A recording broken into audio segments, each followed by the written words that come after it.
Birthday nga ng pamangkin ko at nagpunta kami ng Pampanga para mag-swimming. Shoot mga people, hindi nga ako mahilig maligo, mag-swimming pa kaya. Pero pag ganito ba naman kaganda yung liliguan ay mag-isip-isip ka na dahil sayang ang bayad. Hello mga people, for today's video nga ay pupunta tayo ng Pampanga para magtanggal ng libag. At dahil nga malayo yung pupuntahan natin ay kailangan muna natin magpahinga.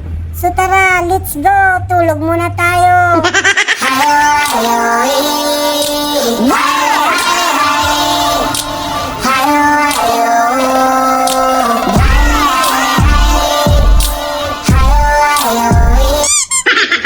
Nakarating na kami dito sa resort at singil kaagad ang bungad. Ganito nga mga people yung nilalagay nila sa kamay, katunayan na ikaw ay nagbayad. Bilya Alfredos, masyado mo namang ginalingan. Entrance pa lang, andyan na si Aquaman. At sa mga pupunta dito, kailangan nyo lang magdala ng pagkain, baka kayo ay gutumin. At bago nga tayo maligo, syempre unahin natin ang kumain at baka pasukin ka ng lamig. At pagkatapos ko nga kumain ay dumiretso na ako sa swimming pool para maligo. Shoot mga people, sa sobrang ganda gusto ko nang tumalon kung hindi ko lang hawak ang cellphone.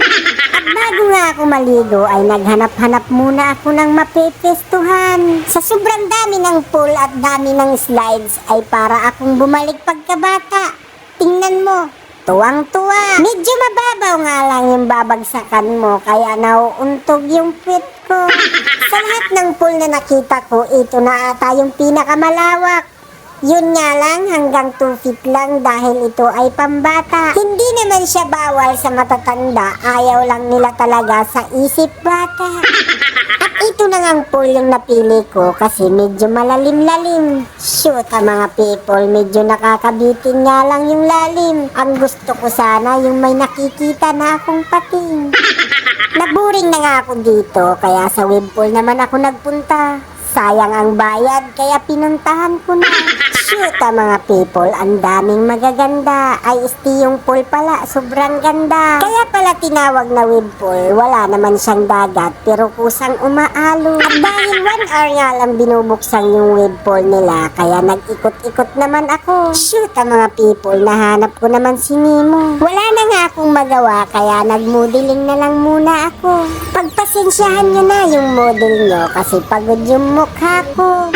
At habang nagpapahinga nga ako, nagulat lang ako. Abot pala dito yung LRT2. Overnight nga pala kami, kaya nag-rent na kami ng video okay. So tara, kantahan tayo.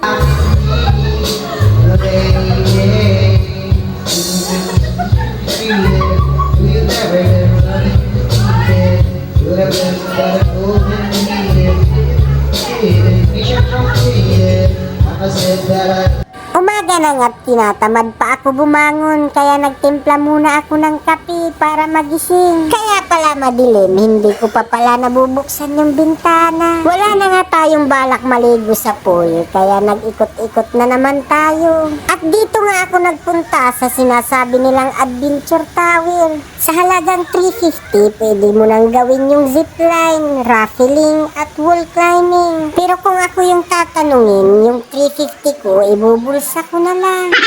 At sa mga magtatanong kung magkano yung rooms nila, halagang 4,500, hindi ka nalugi dun. At dito nga sa room nila, may kasama ng ref, may lutuan, at syempre may lababo na. At ito naman yung CR nila, medyo malawak, malinis, syempre may shower pa. At ito nga yung room pala nila, may 2 bedroom at saka may TV na, may aircon pa. At sa halagang 4,500, hindi ka naman lugi, depende na lang sa'yo kung dadalhin mo yung TV nila. At ito na nga't naligo na ako dahil hanggang 12 lang kami dito. Sulit na sulit talaga yung overnight mo dito, kaya pwede mo tong i-recommenda. So ayan na nga't naka-impake na kami at ready na talaga akong umuwi. Saktong-sakto talaga yung uwi namin, saka naman lumakas yung ulan. Hanggang dito na lang siguro yung video natin, kaya kita-kits sa susunod na video.